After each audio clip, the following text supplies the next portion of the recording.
Hi hello ನಮಸ್ತೆ welcome back to my YouTube channel. ಹಾಗೆ ಮಕ್ಕಳಿಗೆ ಯಾರಾದರೂ ಮನೆಗೆ ಹೊಸಬ್ರು ಬಂದ್ಬಿಟ್ರೆ ಮಕ್ಕಳು ಎಷ್ಟು ಖುಷಿ ಪಡ್ತಾರೆ ನೋಡಿ. ಅವ್ರು ನೋಡೋಕ್ಕೆ ಆಗೋದಿಲ್ಲ, ಅವ್ರ ಖುಷಿ ಸಹ ತಟ್ಕೊಳಕ್ ಆಗೋದಿಲ್ಲ, ಅಷ್ಟು ಖುಷಿ ಪಡ್ತಾರೆ. ಹಾಗೆ ನಮ್ಮ ಪಾಪು ಸಹ ಅವ್ರ ತಾತ ಬಂದಿದ್ರು ಅಂತ ಎಷ್ಟು ಖುಷಿಯಿಂದ ಮಾತಾಡೋದು, ಅವ್ರ ಜೊತೆ ಆಟ ಆಡೋದು, ಅವ್ರ ಜೊತೆ ಊಟ ಮಾಡೋದು ಸಹ ಎಲ್ಲ ಮಾಡ್ತಾ ಇದ್ರು. ನನಗಂತೂ ತುಂಬಾನೇ ಖುಷಿ ಆಯಿತು.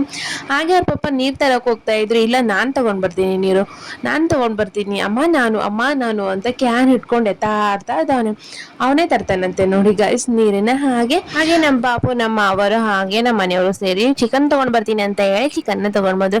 ಗೈಸ್ ನಾವಂದ್ರು 3 ತಿಂಗಳು ಆಗೋಯ್ತು ಚಿಕನ್ ಬಿಟ್ಬಿಟ್ಟಿದ್ವಿ. ಹಾಗೆ ಬಿಟ್ಬಿಡ್ಬೇಕು ಅಂತಾನೆ ಬಿಟ್ಬಿಟ್ಟಿದ್ವಿ. ಹಾಗೆ ಮನೆಗೆ ಬಂದಿರ್ತಾರಲ್ಲ ನಮ್ಮ ಅವರಿಗಾದ್ರೂ ಮಾಡ್ಕೊಳ್ಳೋಣ ಅಂತ ಹೇಳ್ಬಿಟ್ಟು ಅವ್ರಿಗೆ ನಾವು ಚಿಕನ್ ಮಾಡ್ತಾ ಇದೀವಿ. ಹಾಗೆ ಚಿಕನ್ ನಮ್ಮ ಮನೆಯವರು ತೊಳ್ಕೊಡ್ತೀನಿ ಅಂದ್ರು.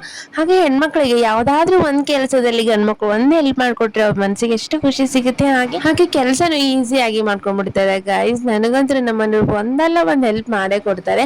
ಹಾಗೆ ಅವ್ರು ಚಿಕನ್ ತೊಳಿತಾ ಇದ್ರು ಅಂತೇಳಿ ಪಾಪಗೂ ಸಹ ರಾಗಿ ಸರಿ ಮಾಡಿ ತಿನ್ಸಿ, ಹಾಗೆ ನಾವು ಸಹ ಸ್ವಲ್ಪ ರಾಗಿ ಅಂಬ್ಲಿನ ಮಾಡ್ಕೊಳ್ಳೋಣ ಅಂತ ಮಾಡ್ಕೊಂಡು ಕುಡ್ದು ಆನಂತರ ಕಿಚನ್ಗೆ ಬಂದು ಹಾಗೆ ನಾನು ಚಿಕನ್ ಸಾಂಬಾರ್ನ ಮಾಡಿ ಚಿಕನ್ ಗ್ರೇವಿನ ಮಾಡ್ಕೊಂಡೆ. ಹಾಗೆ ಸ್ವಲ್ಪ ಚಿಕನ್ ಗ್ರೇವಿ ಅಂದ್ರೆ ನಮ್ಮ ಅವ್ರಿಗೆ ಇಷ್ಟ ಅಂತ ಹೇಳಿ ಹಸಿ ಖಾರ ಹಾಕ್ಬಿಟ್ಟೆ ಮಾಡಿದೆ.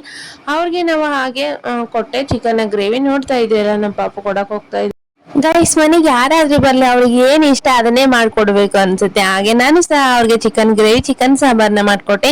ಹಾಗೆ ನೋಡ್ತಾ ಇದ್ರಲ್ಲ ನಮ್ಮ ಪಾಪು ಅವ್ರ ಪಪ್ಪ ಕೊಡ್ತಾ ಇದ್ದಾನೆ. ಹಾಗೆ ಲ್ಯಾಪ್ಟಾಪ್ ಮುಟ್ಟೋದು ಬರೀ ಅವು ಬಟನ್ ಎಲ್ಲ ಮುಟ್ಟೋದು ಬರೀ ಇದೇ ತರ ಮಾಡ್ತಾ ಇದ್ದ. ಹಾಗೆ ಊಟನು ಮಾಡ್ಕೊಂಡ್ಬೇಡಣ ಅಂತ ಹೇಳ್ಬಿಟ್ಟು ಹಾಗೆ ನಮ್ ಕಡೆ ಜೋಳದ ರೊಟ್ಟಿ ಹಾಗೆ ಚಿಕನ್ ಗ್ರೇವಿ ರೈಸ್ ಇದನ್ನೆಲ್ಲ ನಾನು ಮಾಡಿದ್ದೆ. ಹಾಗೆ ಟೇಸ್ಟ್ ಅಂತೂ ತುಂಬಾನೇ ಚೆನ್ನಾಗಿ ಬಂದಿತ್ತು. ಹಾಗೆ ಊಟ ಎಲ್ಲ ಸಹ ಮುಗಿಸ್ಕೊಂಡ್ವಿ. ನೋಡಿ ಗೈಸ್ ತುಂಬಾನೇ ಕೋಪ ಬಂದ್ಬಿಡುತ್ತೆ, ಒಡದ್ ಬಿಡೋ ಅಷ್ಟೇ ಕೋಪ ಬರುತ್ತೆ. ಆದ್ರೆ ನೋಡಿ ನಾವೇನಾದ್ರೂ ಕೆಲಸ ಮಾಡ್ತಾ ಇರ್ಬೇಕು ಬಂದು ಎಲ್ಲ ಹಾಳು ಮಾಡ್ಬಿಡ್ತಾನೆ ಇವನು. ಹಾಗೆ ಹೊಡಿಬೇಕು ಅನ್ನೋ ಅಷ್ಟೇ ಅವನ ಮುಖದಲ್ಲಿ ನಗು ನೋಡ್ಬಿಟ್ರೆ ಒಂಥರ ಎನರ್ಜಿ ಆಗಿ ಬಂದ್ಬಿಡುತ್ತೆ ನಮಗೆ. ಯಾಕೆ ಹೊಡಿಯೋದು ಬಿಡು ಮಕ್ಕಳಲ್ವಾ, ಏನಾದ್ರೂ ಮಾಡ್ಲಿ, ಹಾಗೆ ನಾವು ಅದನ್ನ ಎತ್ತಾಕ್ ಬಿಡೋಣ ಅಂತ ಹೇಳಿ ಅಷ್ಟು ಮನ್ಸಿಗೆ ಸಮಾಧಾನ ಅನ್ಸ್ಬಿಡುತ್ತೆ. ಹಾಗೆ ಮಕ್ಕಳು ಮುಖದಲ್ಲಿ ನಗು ಬಂದ್ರೆ ಎಷ್ಟು ಖುಷಿ ಕೊಡುತ್ತೆ ಗೈಸ್. ನಿಮ್ಗೂ ಸಹ ಈ ಒಂದು ಅನುಭವ ಆಗಿದೆನಾ? ಹಾಗೆ ಇನ್ನ ನನ್ನ ಚಾನಲ್ ಸಬ್ಸ್ಕ್ರೈಬ್ ಮಾಡಿದ ಹಾಗೆ ಹೋಗಿ ನೋಡ್ತಾ ಇದ್ದೀರಾ, ಹೋಗಿ ಬೇಗ ಬೇಗ ಸಬ್ಸ್ಕ್ರೈಬ್ ಮಾಡಿ ಹಾಗೆ ಸಪೋರ್ಟ್ ಮಾಡಿ ಅಂತ ಹೇಳ್ತಾ ಥ್ಯಾಂಕ್ ಯು ಫಾರ್ ವಾಚಿಂಗ್.